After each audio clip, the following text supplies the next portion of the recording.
Hey guys, Dylan from the Geek Duo here, and today I'll be bringing you my reaction to My Hero Academia Season 6, Episode 18, titled Izuku Midoriya and Tomura Shigaraki. Okay, I'm not going to be reading that synopsis, but this is the episode that's delving into the stuff I was referencing in my last reaction, the stuff that I thought was going to be before the press conference. No, this was the episode before, whichever. I thought this was before Hawks and that asked about All for One. I mean, One for All. But anyway, I'm excited for this stuff to finally be revealed to people. Also, yes, I did take a break between this episode and the last because it turns out that when I switched over between dub to sub, I missed a break. So, just rectifying that to catch it up and everything, I did give myself a 1 week break between reactions. But anyway, let's get this started in 3, 2, 1, go. Play.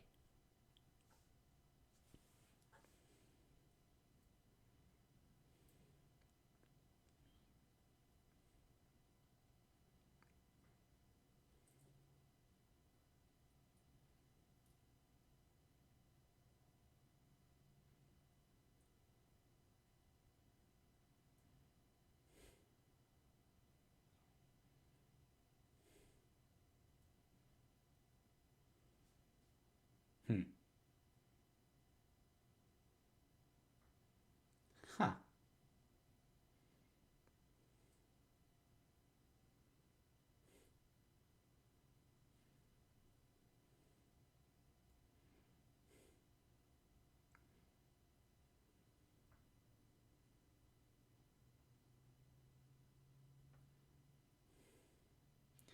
There's a couple interesting things in this scene.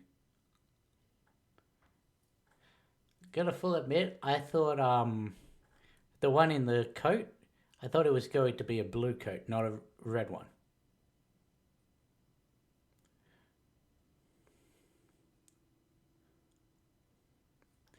There's the one that everyone theorized was a Bakugo that had been sent to the past. Actually has orange hair. The one that people linked to potentially being Kirishima had teal, well, not even teal, bluish grey hair. And the others we've seen, except for the one with the twins markings over his eye. We hadn't seen him in colour before, I don't think.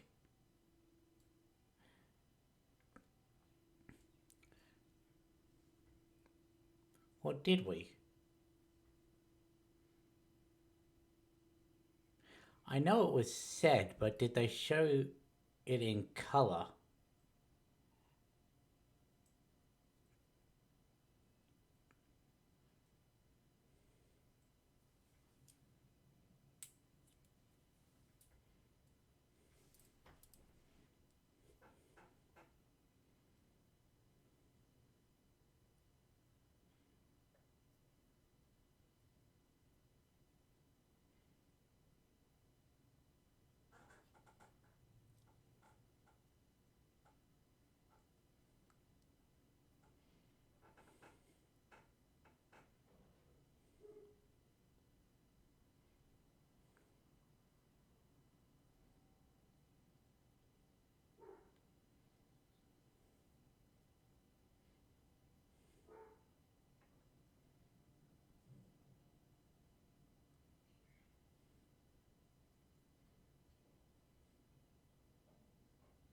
He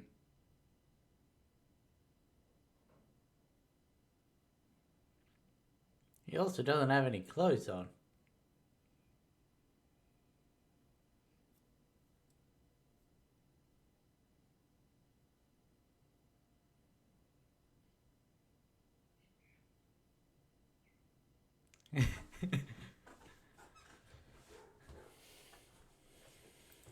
You're tall.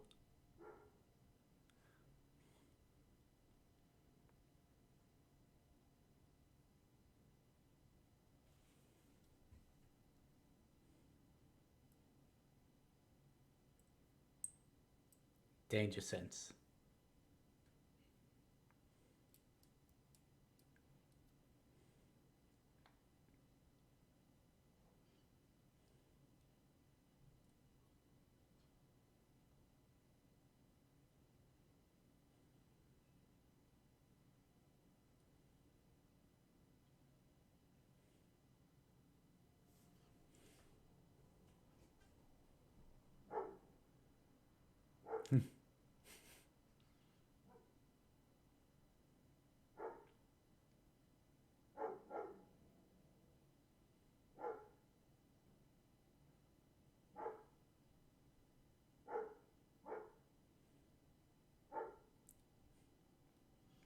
Mm-hmm.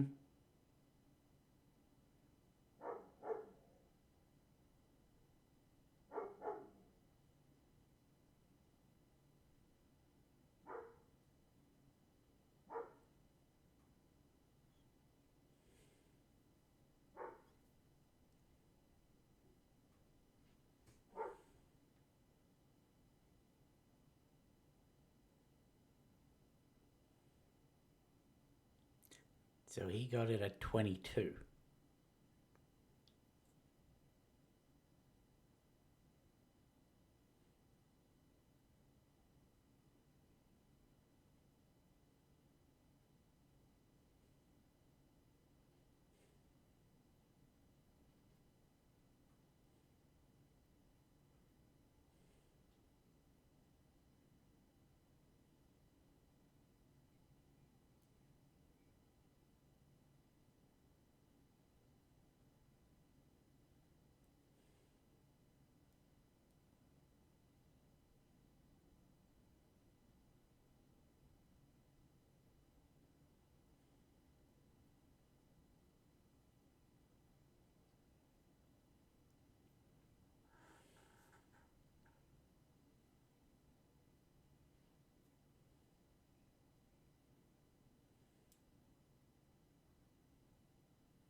He had a quirk of his own.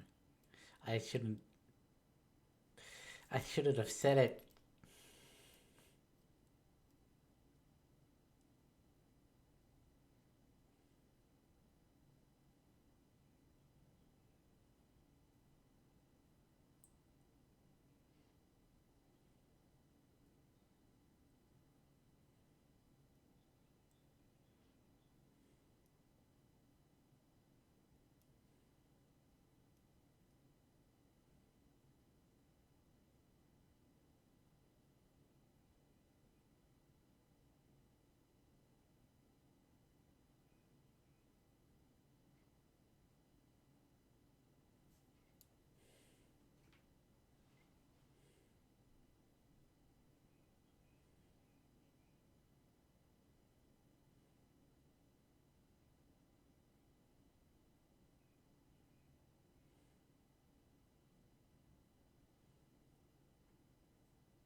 which means you have to be the one to use its main purpose.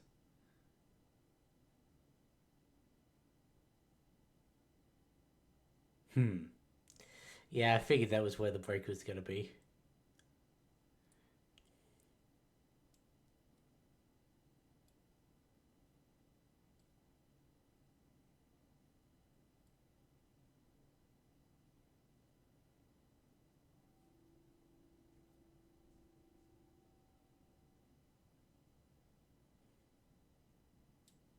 Hmm.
Hmm.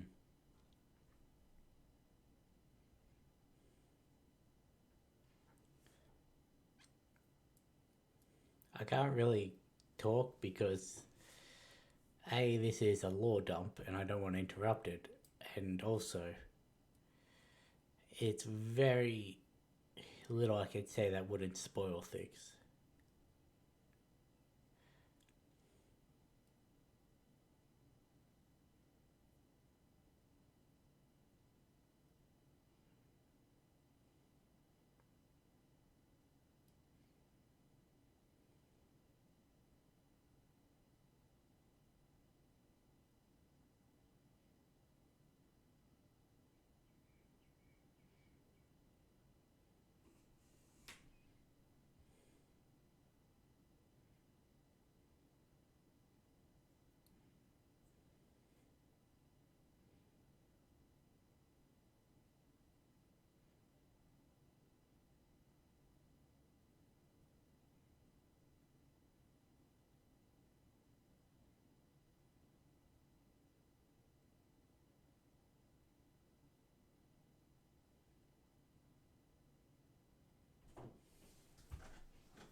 Hmm.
It has.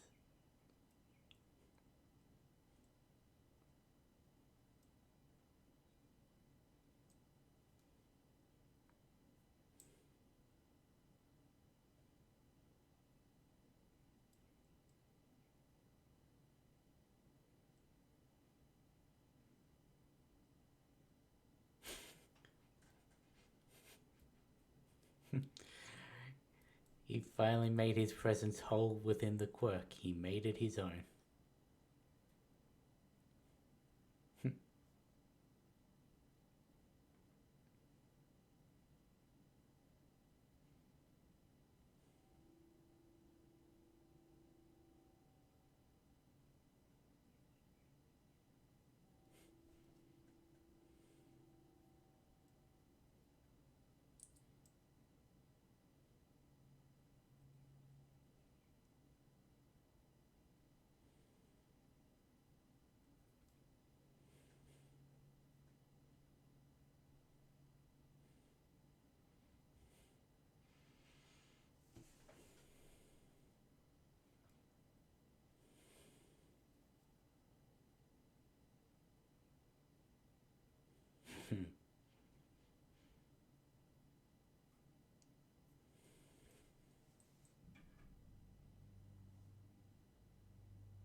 Exactly. This is the only time there's been two wielders alive at the same time for such a long after the transfer.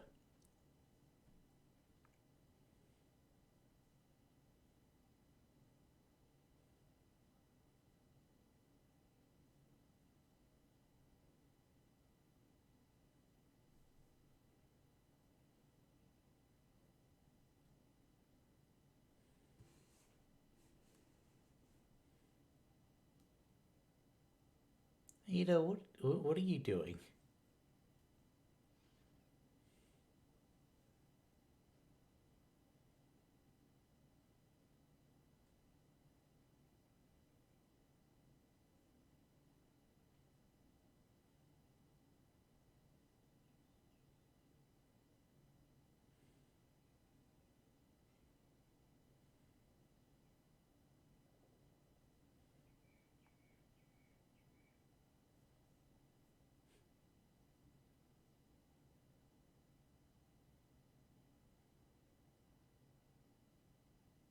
Whose voice is this?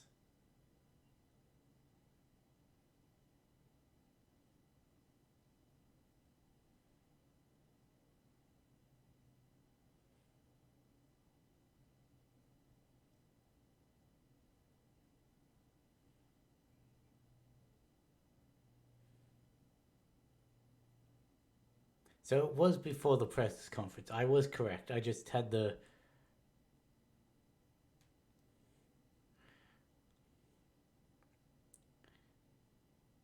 I was correct in that.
Exactly the point that he made.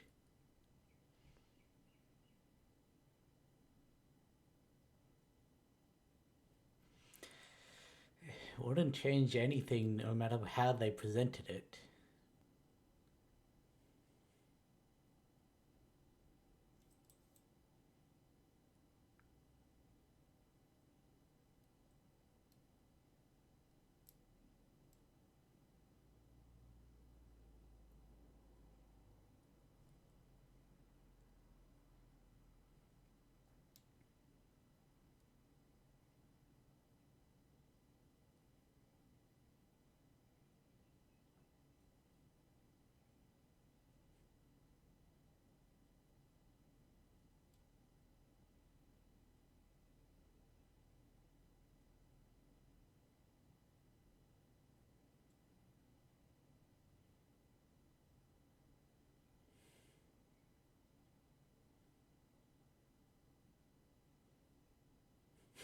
What? I don't ever remember seeing Kamui with leaves as hair.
Mm-hmm.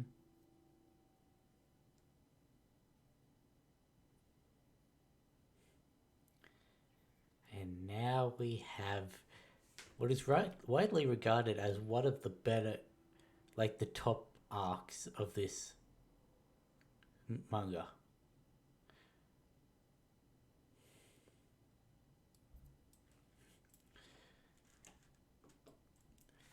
The final act begins.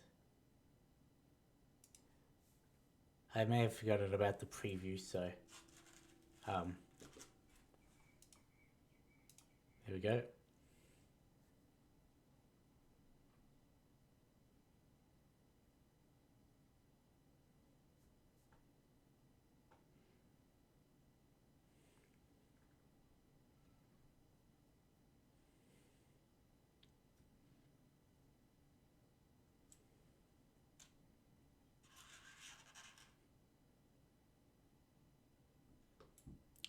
Okay, well, I should have just left it as not showing. Basically, that's getting blocked out. So, you know how it said the final act begins? I just want to bring up just how long ago this chapter came out.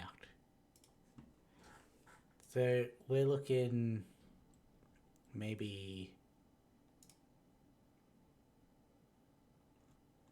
300 and let's go 310 just to begin with.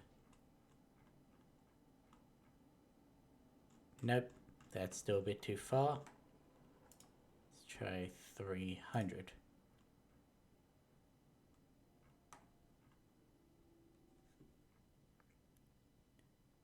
That's not far. Okay, we're getting close, closing in on it.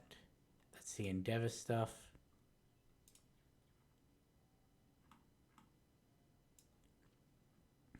Hawks' family.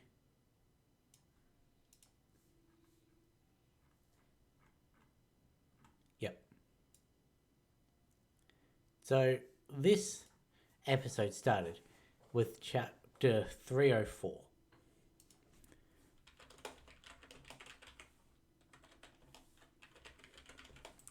Chapter 304 came out March 8th, 2021.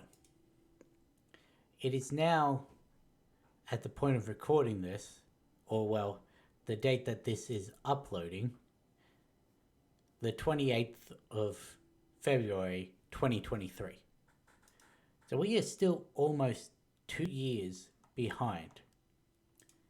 Now, sure, if we skip forward to where the end of this episode is, which should be the end of, the end of 306. So add another 2 weeks on top of that. So mid-March 2021. That is when this part of the story came out. And they say the final act has begun.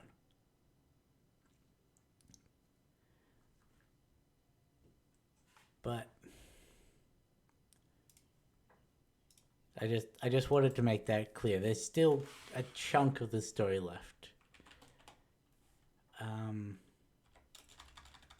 Because there's at least 3 arcs I can think of, counting the one that he's now at. Okay, 4. There's the one that's just starting in the manga now. There are 2 more, then there's the one we're in now. And that spans 2 years worth of near weekly updates. Of course, yes, there's been breaks and everything, but it's still a year and 3/4 worth of updates. And yes, so there's still quite a bit. I reckon there's at least, well, obviously there's another season, but I reckon there's going to be another 2, with the last season being dedicated entirely to the final battle. But yeah, like I said, this was a lore dump episode. There wasn't really much to commentate on while reacting, without going either into what was going to be said later on in this episode anyway, like how I made that comment about what made the 4th user so different between the 1st, the 8th, and the 9th users. The fact that he had a quirk of his own. I spoiled something that was coming like 5 seconds later. But yeah, I just want to bring up the full council shot. So, I don't normally do this for this show, but I feel like I need to. So here we've got the 1st user. He's just in regular clothes. Here we've got All Might as the vestige. Because he's still alive, he's got this flamey form. That is what we believe anyway. We don't know exactly why he's got this. Here we have Midoriya, obviously. The 5th user with Black Whip. The 7th wielder with Float. Here we have the 4th wielder with Danger Sense. So we still have this one, who is actually the 6th user. As he says, Banjo Senpai. Banjo says, me and my student N. Like, he's the 6th wielder. He passes it on to Nana, Nana to Toshinori, Toshinori to Izuku. This one over here, he's the 2nd wielder. He is the 3rd wielder. Not going to say anything more about second, third, and sixth, other than those are their designations, and the sixth one's name is N, which was revealed in this episode. But I'm just going to say there are some interesting abilities from those three. And there is some interesting story behind them as well. Or at least inferred stories behind them. But it also means that if Danger Sense was the fourth wielder, who had it for 18 years before his body basically shut down because of having the fourth tier of One for All. And it then went to 5th, 6th, 7th before coming to a body that could actually handle it. How quickly after receiving it would Nana have died had she not gone into battle against All for One? Like, obviously, she had it up until Kotaro was put into the system, and then she trained All Might. And that was, what, a year or two that she trained him. Well, enough for him to see her as a mother figure. The problem is, Kotaro knew his mother and looked to be about how they depict a 4-year-old in this show. So that means she'd had it for at least 4 years, because we're assuming she already had it when she had Kotaro, and for at least another 2 years after that. So that's already 6 years. That's a third of how long the fourth wielder had it. So she was probably hitting the end of her life anyway, regardless of whether All for One killed her or not. So if she hadn't have gone into that battle against All for One, if she hadn't have given up Kotaro, she still would have died fairly young into his life. In which case, we probably would have had another Kota situation, which I guess we had with Kotaro anyway. That being, he hated heroes because his parent was a hero and they died. Or he hated heroes because his mother was a hero and she put him into the foster system and then died. Like, there's a parallel between those two. But yeah. So we'll just say, because we know that One for All, it's a exponential thing. Like with each tier, it gets exponentially larger. So that also means that the time that a quirked user would be able to wield it would exponentially get smaller. So let's say fourth wielder had it for 18 years, going from 22 to 40. The fifth user, sure, his body is different. However, they also said they had no idea how he died. Now, I only just picked up on that as I was going through this, but he does say the fourth user and myself had no way of knowing how we died. Everyone else know they died in battle. But, so, Daigoro Banjo, does it actually say how he died on the wiki?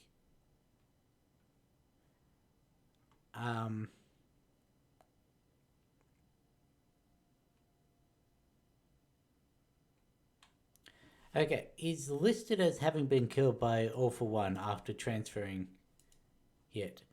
And I think when we did see the montage of the transference in one of the previous series, no, I'm thinking of N. N had the blood running down his face as he grasped Nana's hand.